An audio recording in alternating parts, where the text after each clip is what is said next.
Episode 5, Can of Worms. Welcome back to Ninjago, where Kai is minding his own business, starting up a video game, when Lloyd comes in and tells them that Cole beat all his scores, to which Kai checks and gets pissed. Cole? Which, in all honesty, is really fucking stupid, because is Cole just not allowed to be good at the game? Like, just get good, lil bro. Anyways, Half Pint goes to see Cole and tells him that Jay was messing with the soup, or his culinary achievement. To which Cole also gets pissed. Jay? Then Funsize checks in on Jay and tells him that Zane was fucking with his sparring bot, and Jay, you guessed it, gets pissed. And lastly, Junior Mint goes to tell Zane that Kai put his red gi in with Zane's white one, birthing the legendary Pink Ninja, who, fun fact, LEGO decided to not release until 9 years later in a $30 LEGO set. Anyways, this makes Zane, anyone wanna guess? Pissed.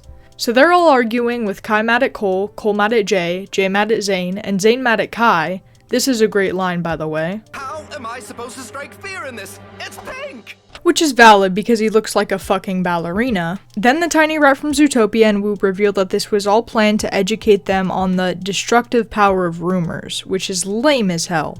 And the ninjas seem to think so too, to which Wu admits that the reason today's lesson is ass is because he misplaced his lesson book. But surprise, because Lloyd stole it. Kai snatches it back and Lloyd starts yapping about, And I'd have done it too, if you kids hadn't come along. So they lock Lloyd in the closet, and Nia comes in over the loudspeaker, and for some reason out of nowhere, Kai gets pissed that Nia is living with them, even though he gave no shits about her being there prior. One thing to let the son of your nemesis live with you, but having my sister here? I mean, come on! I thought this was a ninja headquarters! But whatever, because Nia can hear Kai's complaining ass. You do know I can hear you.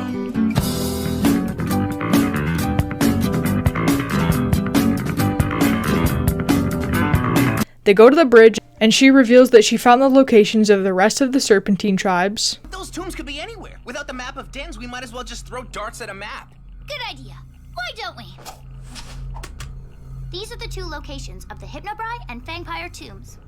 Show off. And seriously, what is this dude's goddamn problem with her today? Did bro wake up on the wrong side of the bed or some shit? And this is Pythor's tomb. After many hours of ruminating on why the tombs were placed in these 3 precise locations, I discovered a secret pattern. If you notice, all 3 are in line with the Ninjago symbol for serpent. So the last 2 tombs must be here and here. Anyways, now that they know where the final 2 tombs are, Sensei splits them up into teams of 2, Kai and Jay to one tomb, the Venomari tomb, and Cole and Zane to the other tomb, the Constrictai tomb. He gives Cole the flute for when they need it, so I guess Jay and Kai are just fucked if they get jumped, but whatever. Anyways, Nia asks what she's supposed to do, to which Wu says, "The dishes, bitch, now get in the kitchen." To which Wu says, Nia, I need you here to make sure Lloyd doesn't get into any more trouble. Yes, Sensei. Cut to Cole and Zane piggybacks on Cole to climb up the mountain to the Constrictai tomb, which he scales insanely fucking fast, by the way. Like, did bro get the jump boost from Subway Surfers? They get to the top, and Cole tells Zane to go into the tomb without him while he catches his breath, which is a stupid-ass idea, but Zane goes down anyways and pulls a torch from his ass while Cole slides down the rope. Zane finds this writing on the wall that's actually more lore, and it's better explained through the show, so let me play this clip real quick. These images describe a legend about one tribe uniting them all. Well, those snakes had been at war with each other for centuries. Well, it says here, once they unite, they can find the 4 silver fang blades that will unleash the Great Devourer. An evil that will consume all of the land, turning day into night. You get all that from those little pictures? Anyways, the ground starts rumbling, and all of a sudden the Constrictai general pops out of nowhere and grabs Zane, telling him that Pythor sends his regards. Which means that Pythor's already been there. So they all scuffle, and Cole tries to use the flute but gets choked. So Zane grabs it and tries to use it, but also gets choked.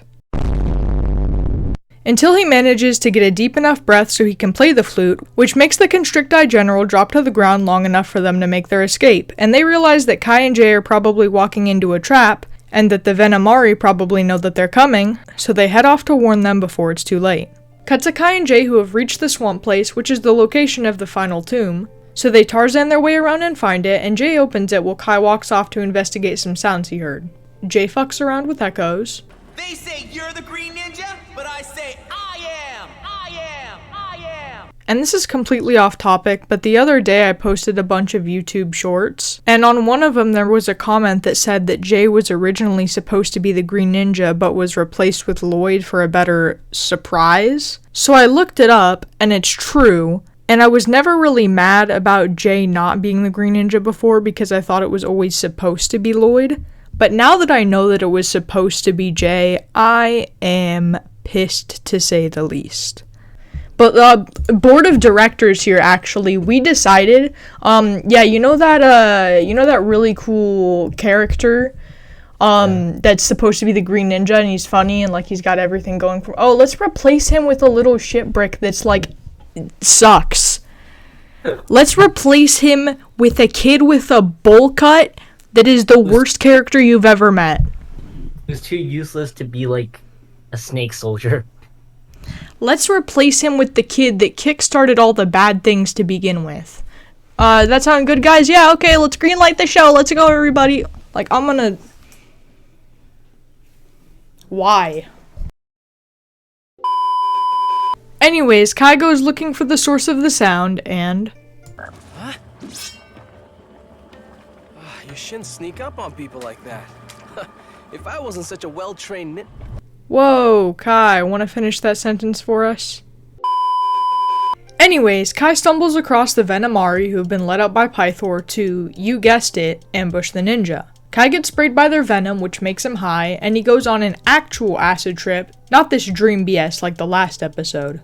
Kai calls for Jay, who is still fucking around with the acoustics in the tomb, and we find out that the reason there were no Constrictai goons in the last tomb was because they all went to the swamp to ambush these dipshits. Jay finally hears Kai, and they're getting cornered when Cole and Zane blow the popsicle stand, and they get jump scared by Pythor, who snatches the flute when Zane tries to play it, leaving the ninja pretty fucked in the ass. They make the extremely smart decision of jumping on a log in the middle of a toxic swamp, so of course nothing could possibly go wrong here unless the wood starts dissolving in the acid. Anyways, the wood starts dissolving in the acid, and they're about ready to die until this rando in a Gundam suit or some shit rescues them and kicks some snake ass.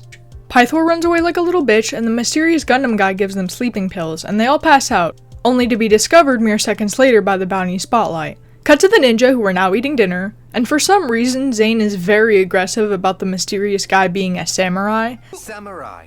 It was samurai. Like, we get it, bro. Calm down. So either way, there's now all this talk about the mysterious samurai that saved their lives. Kai is still high. Look at Sensei's beard.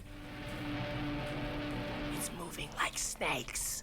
When is this Venomari spit supposed to wear off? It's starting to get annoying.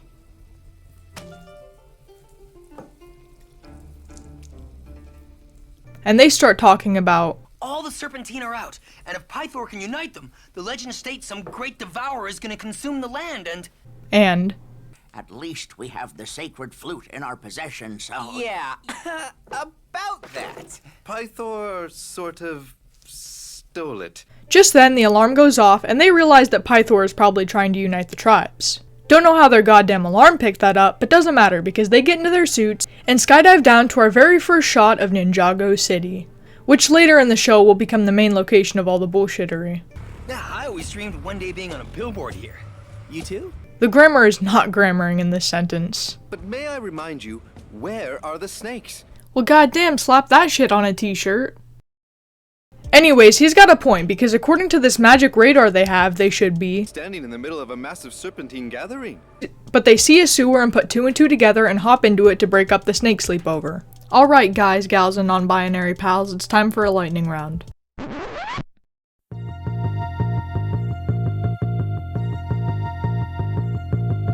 Cut to the snakes, who are congregating in this main sewer area thing, and Pythor is practicing his speech, which I think is basically, join me so we can unleash Big Snake. Either way, he yaps and pretends to be likable with relatable humor, like a politician. Friends, enemies, and enemies who pretend to be friends. Anyways, the ninja form the genius plan of spreading propaganda, which just means doing this. That sounds like a great plan, but you know the hypnobribe will screw it up. Those buck teeth can bite my rear end. I bet they're drinking their own venom. All that digging must have given them dirt for brains. Which I guess causes trouble between tribes or whatever. Anyways, John Lennon realizes it's the ninja and sends his Constrictai goon to go kidnap all of them, to which he does. Except for Zane, who escapes. He finds a pink poster, and even though this is the worst camouflage ever, like he could have at least hid his face, but either way, he throws the Constrictai goons off his trail. Cut back to the snakes, who are catfighting each other like idiots, and all of the ninja are tied up. When all of a sudden, Zane swoops in and kicks Snake ass to free the bros. They all run out of there Scooby-Doo style on some... and hop on Zane's ice cycle, and god, this cannot be comfortable for all of them to be on there. But either way, they escape because ice. This scene is funny. You'll have to do better than that to unite the tribes. Get your hands off me! And cut back to the ninja, who are on the bounty. They all have wholesome bonding time, and this is real cute and all, but I don't care, so I'm just gonna end scene.